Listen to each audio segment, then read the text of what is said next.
नमस्कार, मेरा नाम है शुभम शर्मा और आप देख रहे हैं गांधीगिरी टीवी। दर्शकों, गांधीगिरी टीवी हर विधानसभा में जाकर आपको उनकी विधायक का कार्यकाल और सरकार के कामकाज का उल्लेखन कर रहा है कि कौन सी सरकार बेहतर है, लोग इस सरकार से क्यों परेशान हैं, लोग इस सरकार में लोगों को क्या खूबी नजर आती है। इसी के चलते आज हम गाजियाबाद के नंदग्राम क्षेत्र में मौजूद हैं।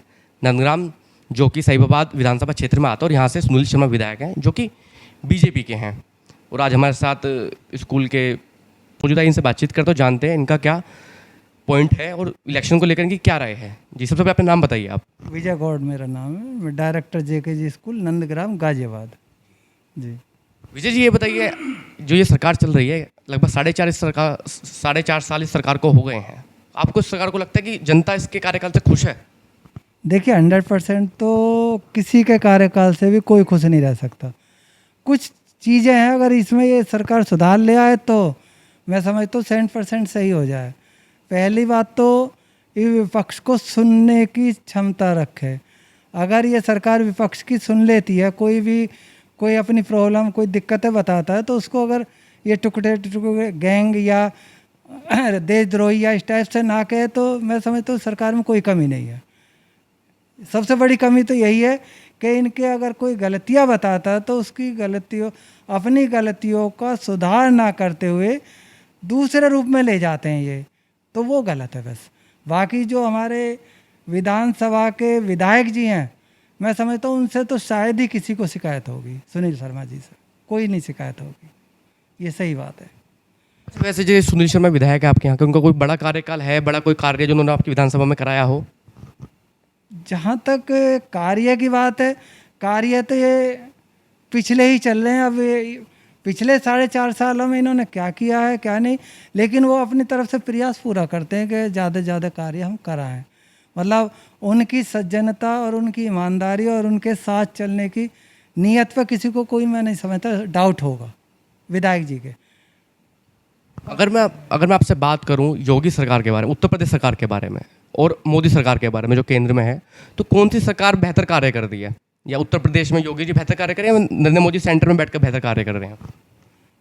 देखिए, तो दोनों एक दूसरे के पूरक हैं और जहाँ तक है एक ज़बरदस्ती तरीके से किसी चीज़ को पालन कराने की प्रयास कर रहे हैं। बाकी तो सरकारें तो वैसे ही चल रही हैं जैसे पहले से चली आ रही थी, कोई नया काम तो है नहीं, सिवाय एक काम को छोड़ दो कि आदमी की थोड़ी सी वो आज़ादी ख़त्म हो रही है धीरे धीरे।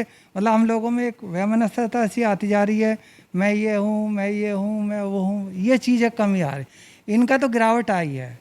आदमी मतलब सोचता है कि मैं इस जनमत के सामने कुछ बोलूँ या ना बोलूँ, सोच के चुप हो जाता। बस ये चीज़ अगर ये बदलाव ले आए तो अच्छी सरकार है।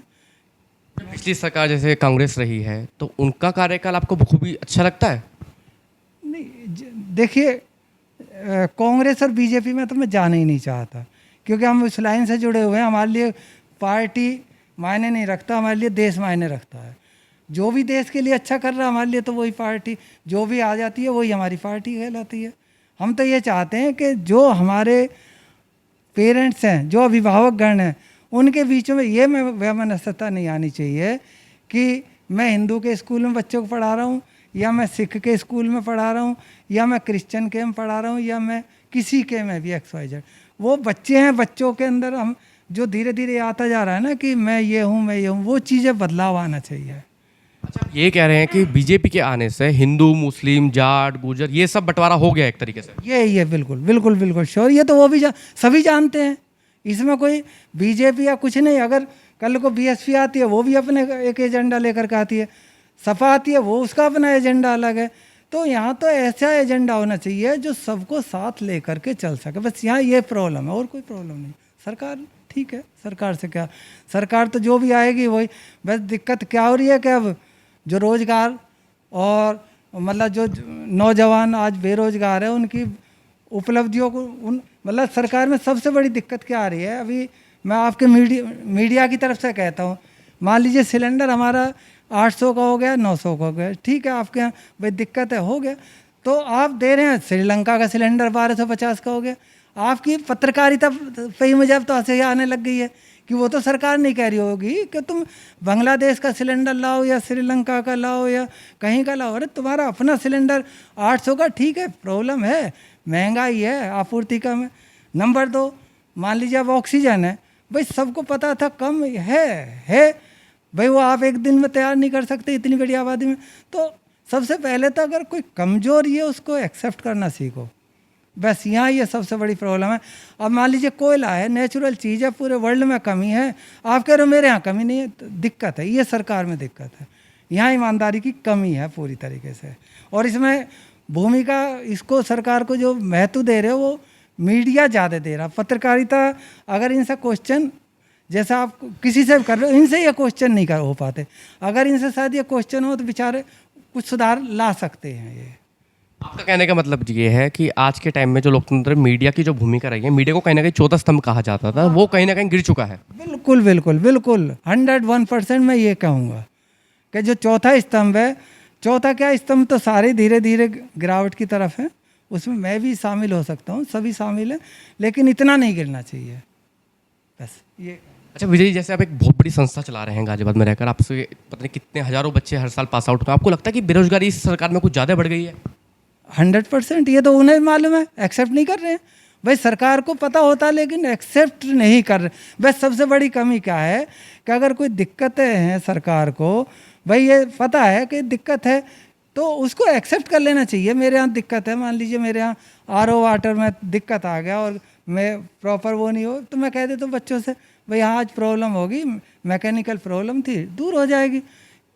मतलब एक्सेप्ट करना सीखें बस। जिस दिन ये सरकार, ये जो सरकार है इसमें कोई कमी नहीं है, बस कमियों को स्वीकार कर लें, बस ये सबसे बड़ी कमी है।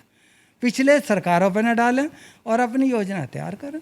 जो सारी चीज़ें कि पिछली सरकार ये कर गई, आगे या आने वाले, हाँ डिसिप्लिन है, डिसिप्लिन ऐसा नहीं है कि डिसिप्लिन नहीं है, अनुशासन भी है और काफ़ी हद तक ब्यूरोक्रेट पे भी नियंत्रण हुआ है। ये ब्यूरोक्रेट जो है, जो ये भी एक स्तंभ था, ये भी अब सरकार जैसा चाहती है वैसा ये करने के लिए तैयार हैं, तत्पर हैं। जो पहले इनके अंदर ढिलाई थी वो एक्टिव मोड पर आए। ये अलग बात है कि बिना घी के हवन चाहते हैं कि अगर स्वच्छता करनी है तो आप अपने पैसे से करिए, सब कुछ जनता अपने पैसे से करेगी, ये कुछ नहीं करने वाले अब। ये तो है।